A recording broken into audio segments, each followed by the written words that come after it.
What's going on YouTube, and welcome back to a brand new video. Today we are on the topic of Mortal Kombat 1. I have played it for a good amount of time now and I kind of understand everything that's going on. So I want to go ahead and leave my opinions on the game. But before we get into today's video, today is a very special day for one of my most favorite subscribers, Platinum. He has been there pretty much since the beginning, so I want to go ahead and just give him that birthday shout out. Happy birthday, man, and I hope today treats you well. So let's go ahead and get into today's video. I want to talk about the story, I want to talk about the gameplay, but most importantly, is the game even good? And this is where I'm actually kind of 50-50, is because the game is fun. It's really fun and it's really beautiful looking, and they did an outstanding job making the game. However, the story, to me, is just wow. And you're going to find out here in just a few minutes as to why I am just so unsure about the story. So let's go ahead and get into today's video. So this game begins exactly where Mortal Kombat 11 ends, where Liu Kang has to craft a brand new era, a brand new timeline. That's really exciting, going into a brand new game where you're not going to know anything and everything is going to be brand new. You're entering this brand new world, you're being open to new ideas, new creative choices, and I was really excited to get into that. And I came to realize that's not exactly what it's all made out to be. Now obviously there are going to be spoilers in this video, so if you do not want anything spoiled for you for the campaign, please click off this video, as I do not want you to have your experience ruined.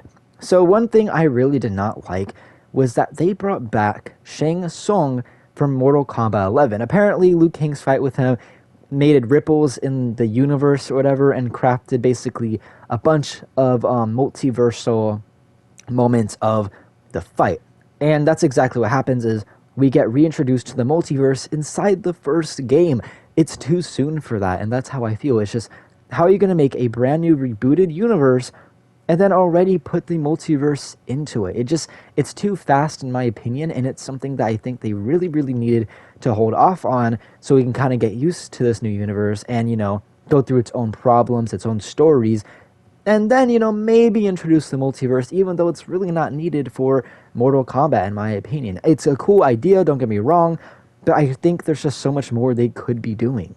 We had such interesting plots with Melina that aren't even answered, as she was one of the main focuses in the trailers promoting this game. We don't get all the answers about her disease and exactly where this all came from. That's still unexplained, but what is explained is, of course, the multiverse, and I just don't understand why they're going this route when they have a brand new story, a brand new way to introduce characters and all this cool stuff, but they decide, yes, let's go back to the multiverse idea after Mortal Kombat 11 just went all over that.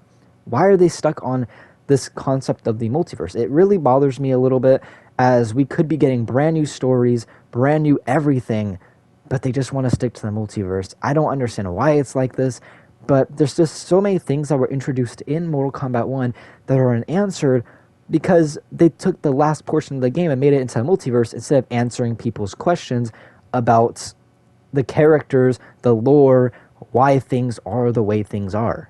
My most favorite part in the Mortal Kombat 1 campaign has to be Scorpion and Sub-Zero's relationship as brothers. I really love what they did with their characters, and I love that they set up Bi-Han to be a villain again. But one thing that I wish they kind of focused more on was their story. They kind of felt like it was sidelined near the end, and I think they're going to continue it maybe in Mortal Kombat 2, but I think they should have had that as one of their bigger focuses, as we kind of get Sub-Zero betraying Scorpion, and then the rest of the game, nothing happens with it. It's an idea that is just left there that doesn't get, you know, any continuation, and it just leaves fans guessing, well, what's going to happen next? Now, the character endings do make up for this, because they do give us information on what happens after the events of the Mortal Kombat 1 campaign. We know the Shirai Ryu is formed, we know Hanzo Hasashi as a boy is training with the Shirai Ryu, and we know that these factions are kind of going to be at war with each other, and that's really cool. Just really wish we got to see that in the campaign, rather than have to get these character endings to have the puzzle pieced together to give us that information that should have been already present in the main game. I don't know why they did this. It was a weird choice, But now I want to kind of go ahead and just go into the gameplay, as it is so good. It's very fast paced, and it's a total game changer with the introduction of cameos. A lot more combos are now present, a lot more variety in the way you play is present. The maps are just so beautiful. Now, there are nothing you can interact with in the back of the maps, which is fine, because the cameos really make up for it. Just the replayability is absolutely crazy, and the cosmetics, though they are not absolutely fantastic, there are some really, really good cosmetics already in the game, and I'm really excited to see what's happening next. I saw a complaint of people saying that why weren't the Kombat pack characters in the game?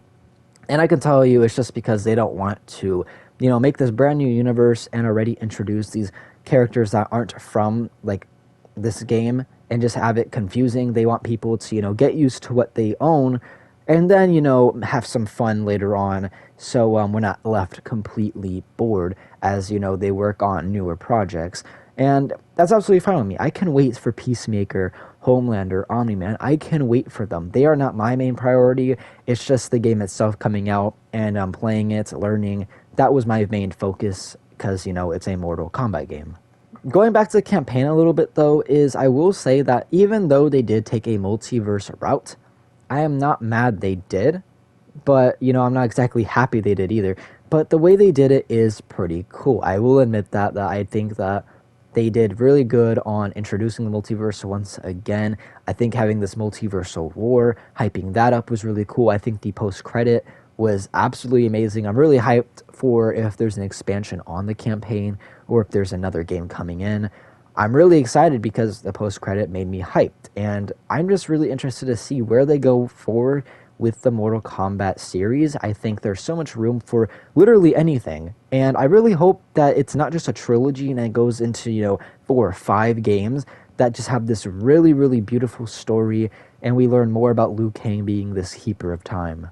So although the story still has a focus of the multiverse, it is still a really, really good story, and I'll go ahead and rate it a solid 8 out of 10.